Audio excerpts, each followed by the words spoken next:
नमस्कार बच्चों, आप लोग कैसे हैं?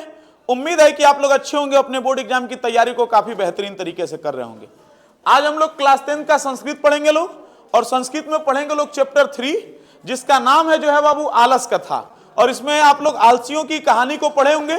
उम्मीद है कि आप लोग इन आलसियों की तरह आलसी नहीं होंगे, फुर्तीले ढंग से अपने बोर्ड एग्जाम की तैयारी को कर रहे होंगे। तो चलिए हम लोग चैप्टर 3 आलस कथा के सबसे पहले ऑब्जेक्टिव क्वेश्चन को देखने का प्रयास करते हैं। सबसे पहला ऑब्जेक्टिव क्वेश्चन है कि अलसशाला में कितने लोग सोए हुए थे। तो अलसशाला में 4 लोग सोए थे, 3 की 5 या 7। तो सबको पता है कि अलसशाला में 4 लोग सोए हुए थे, तो इसीलिए ऑप्शन नंबर ए आपका क्या हो जाएगा, सही हो जाएगा। अब आते हैं नेक्स्ट करें कि तुषणिम पद का क्या अर्थ है। समीप, मौन, पुराना या समीप। तो तुषणिम पद का जो अर्थ होता है बाबू वो मौन होता है, तो ऑप्शन नंबर बी आपका क्या हो जाएगा, सही हो जाएगा। अब आते हैं नेक्स्ट, कह रहा है कि ईसत का अर्थ है ज्यादा, थोड़ा, समीप या दूर। तो ईसत शब्द का जो अर्थ होता है वो थोड़ा सा होता है, तो ऑप्शन नंबर बी आपका क्या हो जाएगा, सही हो जाएगा। अब आते हैं नेक्स्ट, अलस कथा कौन सी कथा है। बाल कथा, हास्य कथा, धार्मिक कथा या व्यंग्यात्मक कथा। तो अलस कथा एक व्यंग्यात्मक कथा है होगा, तो ऑप्शन नंबर डी आपका क्या हो जाएगा, सही हो जाएगा। अब आते हैं नेक्स्ट, अलस कथा पाठ के रचयिता कौन है। विद्यापति, महात्मा विदुर, कृष्ण या इनमें से कोई नहीं। तो अलस कथा के जो रचयिता हैं बाबू वो विद्यापति हैं, तो ऑप्शन नंबर ए आपका क्या हो जाएगा, सही हो जाएगा। मैथिली भाषा के कवि कौन है। राजशेखर, विद्यापति, दामोदर गुप्त या कालिदास। तो मैथिली भाषा के सबसे प्रसिद्ध कवि जो थे बाबू वो विद्यापति थे, तो ऑप्शन नंबर बी आपका क्या हो जाएगा, सही हो जाएगा। अब आते हैं नेक्स्ट, वास्तविक आलसियों की संख्या कितनी थी। 5, 6, 4 या 3। तो वास्तविक आलसियों की जो संख्या थी वो 4 थी, तो ऑप्शन नंबर सी आपका क्या हो जाएगा, सही हो जाएगा। अब आते हैं नेक्स्ट, सबसे बड़ा शत्रु कौन है। क्षमा, आलस्य, क्रोध या लोभ। तो मनुष्य का सबसे बड़ा जो शत्रु होता है बाबू वो आलस्य होता है, और अपने जीवन में कभी भी आलस्य नहीं करना चाहिए, खासकर विद्यार्थियों को। तो सबसे बड़ा शत्रु कौन है, आलस्य। तो इसीलिए कभी आलसी मत बनिएगा, हमेशा फुर्तीले रहिएगा और जीवन में अपने ऊंचाइयों को प्राप्त कीजिएगा। अब आते हैं नेक्स्ट, अपनी भूख मिटाने के लिए भी कौन कुछ भी नहीं करता है। उद्यमी, आलसी, धनी या निर्धन। तो आलसी आदमी को भूख भी लगा रहेगा ना, वो मर जाएगा लेकिन मेहनत करके कमा के नहीं खाएगा। तो अपनी भूख मिटाने के लिए भी जो कुछ भी नहीं करता है वो आलसी व्यक्ति होता है, तो ऑप्शन नंबर बी आपका क्या हो जाएगा, सही हो जाएगा। अब आते हैं नेक्स्ट, नीतिकार आलस्य को क्या मानते हैं। गुण, शत्रु, मित्र या धर्म। तो अभी आपने पढ़ा है कि नीतिकार जो है आलस्य को सबसे बड़ा शत्रु मानते हैं मनुष्य का, तो ऑप्शन नंबर बी आपका क्या हो जाएगा, सही हो जाएगा। अब आते हैं नेक्स्ट, अलस कथा पाठ किस ग्रंथ से संग्रहित है। काव्य मीमांसा, पुरुष परीक्षा, पंचतंत्र से या हितोपदेश से। तो आलस्य कथा जो है होगा पुरुष परीक्षा से संग्रहित है, तो ऑप्शन नंबर बी आपका क्या हो जाएगा, सही हो जाएगा। अब आते हैं नेक्स्ट, वीरेश्वर कैसा था। ईमानदार, भ्रष्ट, दानशील या धनी। तो वीरेश्वर जो है वो काफी दानवीर आदमी था, तो इसीलिए ऑप्शन नंबर सी हो जाएगा कि वो दानशील व्यक्ति था। अब आते हैं नेक्स्ट, वीरेश्वर कौन था। मिथिला के राजा, मिथिला का मंत्री, मिथिला के राजकुमार या मिथिला का संतरी। तो जो है वो वीरेश्वर जो था वो मिथिला का मंत्री था, तो ऑप्शन नंबर बी आपका क्या हो जाएगा, सही हो जाएगा। ये कई बार एग्जाम में पूछा हुआ है, वीरेश्वर कौन था, तो मिथिला का मंत्री था। अब आते हैं बाबू नेक्स्ट, आलसशाला में आग क्यों लगाई गई। आलसियों को भगाने के लिए, आलसियों की परीक्षा करने के लिए, अलसशाला की संपत्ति हड़पने के लिए, या इनमें से किसी के लिए नहीं। तो आलसियों की परीक्षा लेने के लिए जो है वो अलसशाला में क्या की गई, आग लगाई गई, तो ऑप्शन नंबर बी आपका क्या हो जाएगा, सही हो जाएगा। अब आते हैं नेक्स्ट, अलसशाला में आग लगने के बाद कितने लोग नहीं भागे। 3, 5, 4 या 6।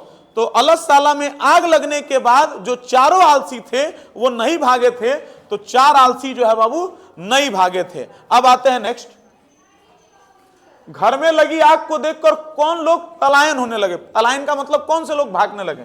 आलसी लोग, समझदार लोग, फुर्तीले लोग या धूर्त लोग। तो धूर्त लोग जो है बाबू आग लगने के बाद क्या करने लगे, भागने लगे। अब आते हैं नेक्स्ट, चारों आलसियों को कैसे बाहर किया गया।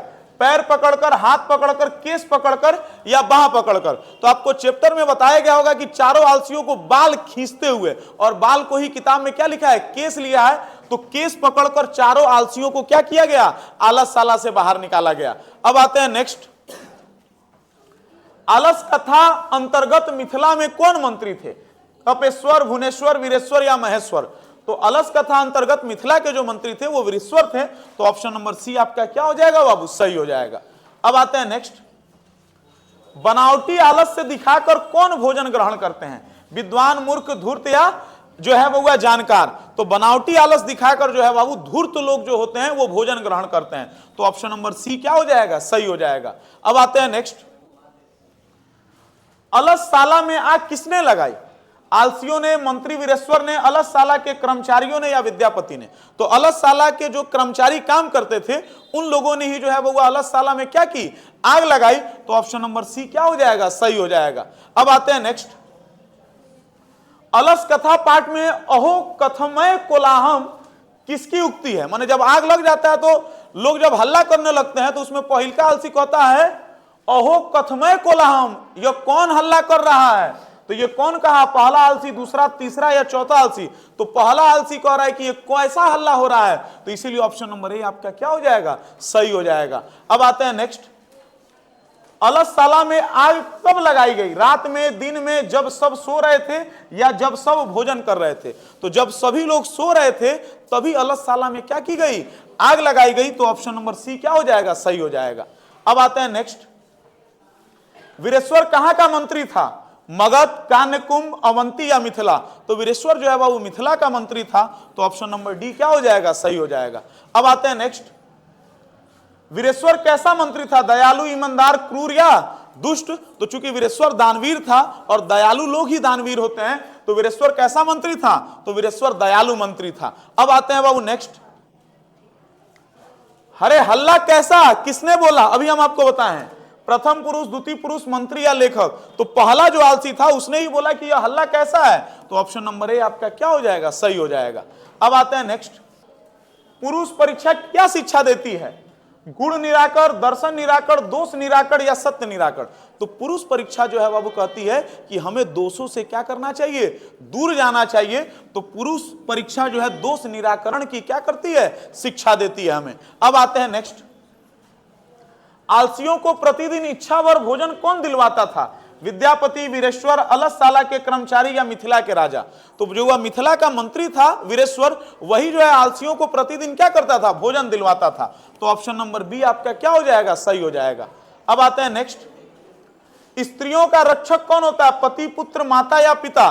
तो स्त्रियों का रक्षक जो है बाबू उनके पति को कहा जाता है, तो ऑप्शन नंबर ए आपका क्या हो जाएगा, सही हो जाएगा।